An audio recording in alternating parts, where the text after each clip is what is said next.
ఇప్పుడు పూజ్యులు పెద్దలు కేంద్ర మంత్రివర్యులు శ్రీ వెంకయ్య నాయుడు గారి ప్రసంగం.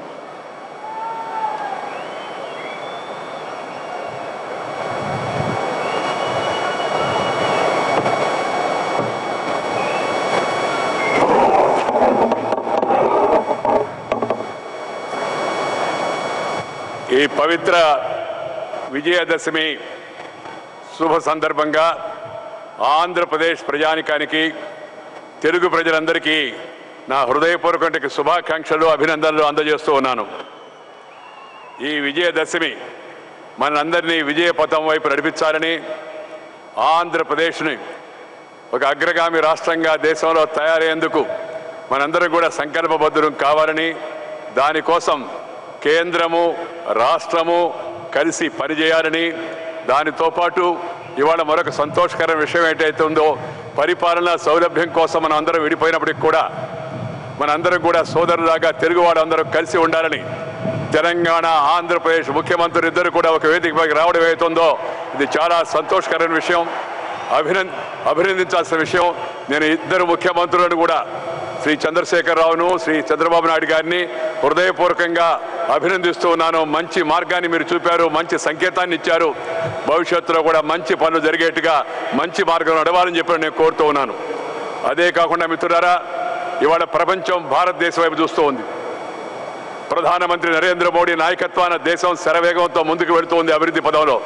అభివృద్ధి అభివృద్ధి అభివృద్ధి సుపరిపాలన నినాదంతో ప్రధానమంత్రి చేపట్టిన ఈ కార్యక్రమంలో అన్ని రాష్ట్రాలు కూడా భాగస్వాములు అవుతూ ఉన్నాయి. దాని సందర్భంగా ఇవాళ ప్రపంచం అంతా భారతదేశం వైపు చూస్తూ ఉంటే, భారతదేశం ఇవాళ ఆంధ్రప్రదేశ్ వైపు హైదరాబాద్ వైపు చూస్తూ ఉన్నాయని చెప్పని ఈ సందర్భంగా మీ అందరికీ మనవి చేస్తున్నాను. దాన్ని మనం దృష్టిలో పెట్టుకొని మనందరం కూడా మన యొక్క కుల మత ప్రాంత విభేదాలన్నీ కూడా విస్మరించి అందరూ ఒకటిగా నిలబడి ప్రభుత్వానికి అండదండగా నిలబడాలి. కేంద్రము రాష్ట్రము చేపట్టే కార్యక్రమాలను విజయవంతంగా ముందుకు తీసుకెళ్లాలని మీ అందరికీ మనవి చేస్తున్నాను. ప్రధానమంత్రి గారు స్వయంగా ఉన్నారు కాబట్టి నేను ఎక్కువగా దచ్చుకోలేదు. ఒక్క విషయం మీకు మనవి చేయదలుచుకున్నాను.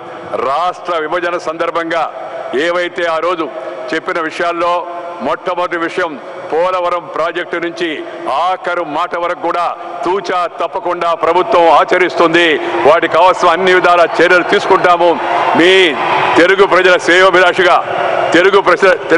శ్రేయోభిలాషిగా ఢిల్లీలో నేను నిరంతరం ఇటు ఆంధ్రప్రదేశ్ అటు తెలంగాణ తెలుగు ప్రజల యొక్క అభివృద్ధి కోసం, వాళ్ళ ఆకాంక్షలను నెరవేర్చడం కోసం అన్ని విధాలా తప్పనిసరిగా పూర్తిగా సహకారం అందిస్తానని చెప్పిన సందర్భంగా మీ అందరికీ మనవి చేస్తూ, ఈరోజు మన ప్రధానమంత్రి మన మీద ప్రేమతో ఢిల్లీలో పార్లమెంటు, దేశానికి ప్రత్యేకమైన పార్లమెంటు వ్యవస్థకు అత్యున్నతమైన పార్లమెంటు ప్రాంగణం నుంచి మట్టిని సేకరించి దానితో పాటు పవిత్రమైన యమునా నది నుంచి కూడా నీరుని తీసుకొచ్చి మన మట్టి మన నీరు అని మన ముఖ్యమంత్రి గారు ఇచ్చిన పిలుపు అవుతుందో ఆ పిలుపుని దేశవ్యాప్తంగా కూడా చేయడం అవుతుందో ఇది చాలా సంతోషమైన విషయం మీ అందరికీ కూడా మనం చేస్తున్నాను. ప్రధానమంత్రి గారు ఇంకో మాట కూడా చెప్పారు ఇందాక, నేను సైతం ప్రజా రాజధానికి పుట్టమన్ను సమర్పిస్తున్నాను అని చెప్పని.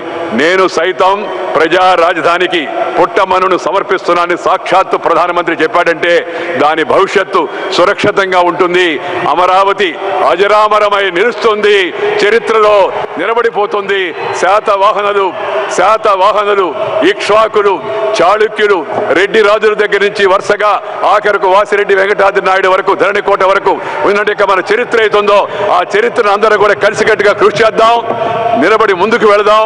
సగర్వంగా ప్రపంచంలో మన తెలుగు జాతి యొక్క సమైక్యతను కూడా చాటుదాం, తెలుగు జాతి యొక్క ఔన్నత్యాన్ని కూడా చాటుదాం అని చెప్పని సందర్భంగా మీ అందరికీ మనవి చేస్తూ మీ దగ్గర సెలవు తీసుకున్నాను. నమస్కారం. జై హింద్, జై ఆంధ్రప్రదేశ్.